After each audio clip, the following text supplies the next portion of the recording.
네, 여러분 안녕하십니까. 비보존 제약을 말씀을 드리는데, 이 증자 발표를 했죠, 여러분. 자, 증자 발표를 했습니다. 그래서 이 건 때문에 시간의 상황을 보면 시간의 단일가로 그 한가를 기록해서 시간의 단일가를 마무리했어요. 그러니까 유상증자 그 충격파가 작용이 되고 있는데, 자, 이렇게 급작스럽게 유상증자를 한 이 상황 이후에는 우리가 어떤 상황으로 전개가 될까요? 이걸 좀 알아볼 필요가 있을 것 같습니다. 그리고 지금 비보존 제약의 그 재무적인 부분이나 실적적인 부분을 보고 그리고 우리가 판단을 해야 될 것 같아요. 유사 사례도 좀 살펴봐야 될 것 같습니다. 네, 그걸 말씀을 드릴게요.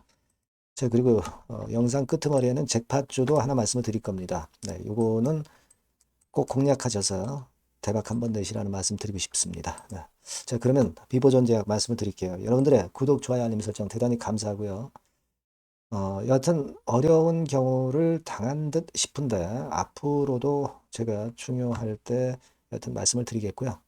예, 여러분들의 성원 많이 부탁드리고요. 예, 그리고 긴급한 이제 재료나 수급 상황이 많이 발생을 할 것 같아요. 네, 이 부분은 장 중에는 제가 여러분들께 바로바로 그 사인과 정보를 드릴 겁니다. 그러니까 여러분들이 비보존 제약 입장 이렇게 문자를 주시면 제가 텔방에 초대를 해드려서 최선을 다해서 도와드릴 거예요. 아시겠죠? 문자를 꼭 주세요. 자, 여러분 그 500억 규모의 유상증자입니다. 자, 500억 정도. 그 규모죠. 자, 이 500억은 상당히 그 좀 크죠. 크고 사실 지금 그 한 주당 비율로 보면은 21% 정도의 비율이에요. 그죠? 그리고 이제 우리가 실적이 아주 좋거나 또그 장래성이 있는 기업들은 유상증자를 하면 오히려 싸게 물량을 배정받을 수 있기 때문에 오히려 그 유상증자 참여해서 차익을 길게 내는 경우도 나올 수도 있습니다. 사실 유상증자가 악재만 되는 것은 아니에요. 하지만 지금 비보존 같은 경우는 여러분들이 잘 알고 계시겠지만 지난 반기 기준으로 보면 자본금은 1253억인 회사인데 992억의 재산만 갖고 있어요.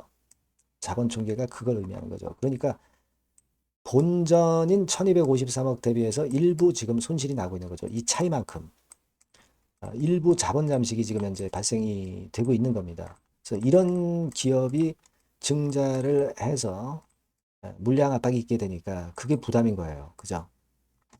그 부분을 우리가 감안을 안 할 수가 없는 겁니다.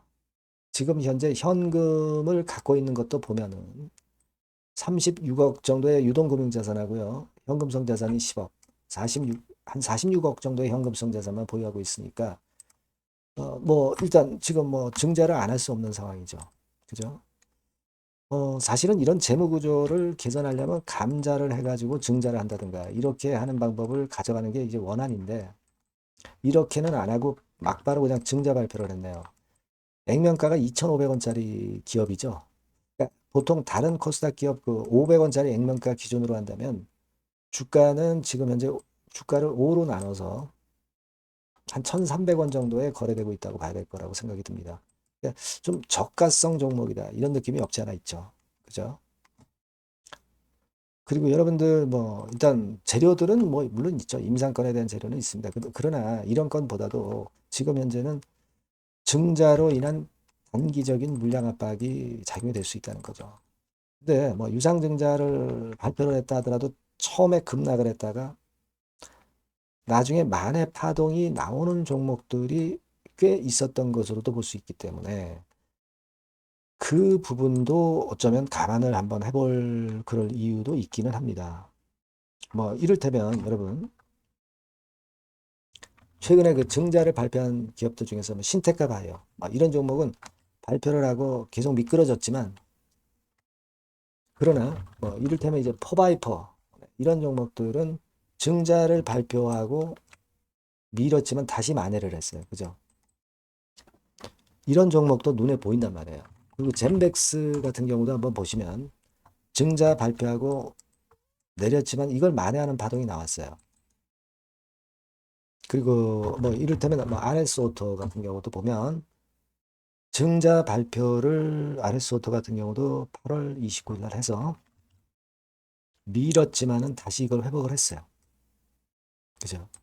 이런 케이스를 보면 비버전 제약 같은 경우도 발표하고 나서 처음엔 급락을 하지만 나중에 어떤 만회하는 그런 패턴이 나올 때, 뭐 그런 경우에 어떤 그 엑시트 상황으로 할 수도 있지 않겠나 하는 생각도 할 수 있습니다. 그러니까 일단 발표가 됐기 때문에 뭐 급락을 하루 이틀 정도 하는 거는 우리가 용인을 해야 돼요. 어쩔 수 없죠. 왜냐하면 이건 발표를 해버렸으니까.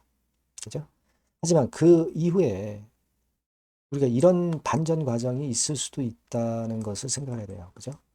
결국 비버전도 살아나기 위해서는 증자 성공해야 되기 때문에 재료를 또 불거트릴 수 있고요. 그래서 이런 부분들을 잘 봐야 될 것 같고요. 이 부분들을 제가 체킹해서 정보를 바로바로 나오면 좀 드리고 타임도 맞춰서 제가 사인을 드리는 게 필요하다고 저는 봅니다. 여러분께서 비버전 제약이라고 꼭 문자를 주시면 제가 그 부분을 보완을 해드리고 사인을 드릴 거예요. 아니면 무료 텔레그램 방에 들어오셔도 좋습니다. 비버전 제약 입장이라고 문자 주시면 제가 무료 텔레그램 방에 초대해드려서 끝까지 제가 여러분들에게 정보 드릴 거예요. 사인 드릴 겁니다. 타임 놓치지 않게. 이게 중요하다고 봅니다. 문자를 꼭 주시고요. 저도 최선을 다할게요. 네, 그렇게 말씀드리고요. 잭팟주 말씀드린다고 그랬죠. 지금 말씀드릴 거니까 말씀 잘 듣고 꼭 대박 내시기 바랍니다. 네, 잭팟주를 말씀을 드리는데요. 이 잭팟주 하면은요, 여러분. 뭐 1, 20% 정도 우리가 수익을 먹으려고 잭팟주를 말씀드리는 건 아니죠. 네, 1 내지 20% 가지고는 우리는 만족할 수 없습니다. 잭팟주라 하면은 뭐 일단 100% 정도는 상승할 수 있는 그런 정도의 종목이 바로 잭팟주가 되는 거라고 생각이 듭니다. 그래서 이 잭팟주를 말씀을 드릴 건데 게다가 리스크가 없는 생바닥 종목이에요.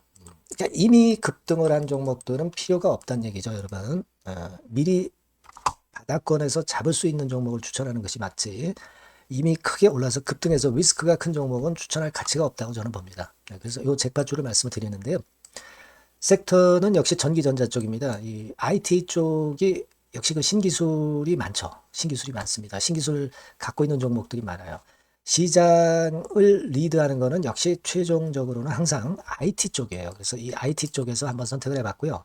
가격대는 2만 원 내지 4만 원 선입니다. 그러니까 이런 정도 가격대는 재무 실적을 겸비했다는 징표죠. 네, 이 정도의 가격대를 형성하고 있는 종목들이 재무나 실적이 아주 안 좋은 기업들은 없다는 얘기예요. 그죠? 저가주보다도 확실하게 재무 실적을 겸비한 쪽으로 제가 추천을 드릴 거고요. 시총은 2,500억에서 한 5천억 정도 수준입니다. 그러니까 시총은 적정하죠. 네, 이 정도라면 적정하지 않나. 너무 낮지도 높지도 않은 정도. 투자 기간은 1 내지 2개월 선 정도로만 봤어요. 네, 길게 잡지는 않습니다. 그러나 뭐 초단타 매매를 하라고 제가 드리는 종목은 아닙니다. 투자 기간은 이 정도로 잡고요. 자, 일단 여러분들이 그럼 주봉 차트, 월봉 차트는 어떻게 생겼나 좀 알아볼 필요가 있어요. 네, 주봉 차트는 이렇게 생겼어요. 네, 여러분 느끼시는 바 뭐 없습니까? 일봉도 아니고 주봉인데도 쓰리 바닥을 만들고 있죠. 여기서 탁 튀어나가면 큰 시세 낼 수 있는 그런 주봉 차트 모양을 벌써 보여주고 있는 거 보면 우리가 어느 정도 감잡을 수 있죠. 여러분 큰 시세가 가능하다는 걸 감잡을 수 있고요. 월봉 차트로 한번 보시면 이렇습니다. 그러니까 월봉 차트로도 보면은 불기둥이 생바닥에서 2번 정도 나타났단 말이에요. 네. 아주 긴 중장기를 보는 월봉에서도 이런 모습을 만들어줬다 이겁니다. 우리가 물론 아주 이런 중장기로 하는 건 아니지만은 월봉이나 주봉에서 벌써 모양이 형성된 걸 보면은 일봉은 어떻겠습니까? 그 분출하는 힘이 굉장히 강할 가능성이 높죠. 그러니까 요 주봉이나 월봉은 앞으로 흐름이 괜찮아질 것이다라는 사인을 주봉이나 월봉에서 여러분들이 이렇게 미리 그 예측을 할 수 있는 겁니다. 네. 그런 측면에서 제가 주봉과 월봉을 보여드린 거예요, 여러분. 네. 아시겠습니까? 그거 하고요. 그리고 우리가 이제 수급이 뒷받침이 안 되면 안 되겠죠. 그러니까 웨인 메이저 동향을 한번 볼 필요가 있습니다. 웨인이 빨간 선이에요. 최근 한 달 동안에 보시면 웨인이 선취매해서 초강력 매집을 하고 있다는 건이 이 빨간 선 그래프에 나타나 있지 않습니까? 그죠? 그러니까 이거는 뭐 두세 달도 아니고 한 달 동안의 패턴이기 때문에 시작 단계로 볼 수가 있는 거예요. 네, 웨인이 강하게 먼저 끌고 나가고 있는 초기 국면이다. 이렇게 보시면 된단 말이에요. 아시겠죠? 네, 그겁니다, 여러분. 그렇게 보실 필요가 있겠고, 자, 그리고 웨인 메이저 동향까지 봤죠. 그리고 순이익 같은 경우를 우리가 볼 필요가 있어요. 순이익 같은 경우가 어떤 특징이 있나, 영업이익 같은 경우 어떤 특징이 있나, 요거 좀 살펴볼 필요가 있잖아요. 네. 그래서 그 부분을 말씀을 드리면 요겁니다, 여러분. 그러니까 여기는 조금 흐릿하게 제가 표시를 했습니다만은 작년 영업이익 대비해서 올해 영업이익이 무려 8배 정도 폭증할 수 있는 가능성이 있어요. 컨센서스가 그렇게 나와 있습니다, 여러분. 물론 이제 컨센서스하고 약간의 오차는 있겠지만은 뭐 5배면 어떻고 8배면 어떻겠어요. 그런 정도면 시세가 폭등할 것은 사실 자명한 거죠. 특히 그 순익 같은 경우는요, 5년 만에 큰 폭으로 흑자 전환했다는 겁니다. 5년 만이에요. 적자에서 흑자로 턴어라운드 됐다는 점입니다. 그러니까 이 실적 모멘텀도 대단히 좋다. 이걸 우리가 알 수 있고요. IT 섹터가 여러분 파워 배수가 높죠. 뭐 1, 20배 가요. 근데 파워 배수가 6배밖에 안 가, 지금. 예. 그만큼 저평가라는 얘기죠. 그리고 금년 ROE, 자기자본 수익률은 5 내지 90% 정도 예상해요. 야, 이거 대단한 겁니다, 여러분. ROE가 50 내지 90%면은요, PBR 배수가 5배 내지 9배까지도 갈 수 있다는 거예요. 근데 지금 현재 PBR 배수가 3배수도 안 돼요. 이런 강점이 있는 겁니다, 여러분. 네. 그거 생각할 필요가 있고요. 자, 그리고 여기 보시면은 순이익이 완전 흑자 반전한 것까지 말씀드렸고, 영업이익 7, 8배 성장 기대. 그죠? 목표는 그렇기 때문에 우리가 뭐 더블 이상도 갈 수 있겠지만 일단 더블 정도로만 일단 보겠습니다. 아시겠죠? 그리고 가장 중요한 건 이제 그럼 재료가 뭐가 있느냐? 1, 2개월 이후에 이제 초강 재료가 등장이 되는데, 네, 이게 향후 5년간의 천조도 아니고 몇백억도 아니고 2천조 시장이 개화가 된단 말이에요. 그 건과 관련이 된 이슈가 1 내지 2개월 후에 터져 나온단 말이에요. 근데 이 종목은 독자적 기술의 독점적 점유율을 갖고 있기 때문에 그래서 추천을 드리는 거예요.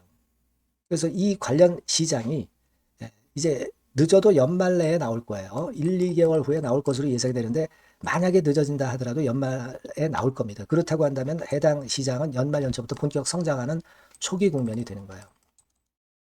아시겠죠? 자, 그러니까 이런 종목은 여러분들이 꼭 놓치지 말아야 되겠다는 거예요. 아시겠죠? 그러니까 요거는 여러분들 꼭 공략해 보시고요. 여기 나와 있는 바와 같이 그 잭팟주 이렇게 문자를 좀 주시면 돼요. 잭팟주 이렇게 문자를 주시면 제가 처음 사는 것부터 중간에 AS 그리고 파는 시점까지 끝까지 여러분과 함께 할 겁니다. 잭팟주라고 꼭 문자를 주시고 여기서 한번 잭팟 꼭 내보시기 바랍니다. 감사합니다.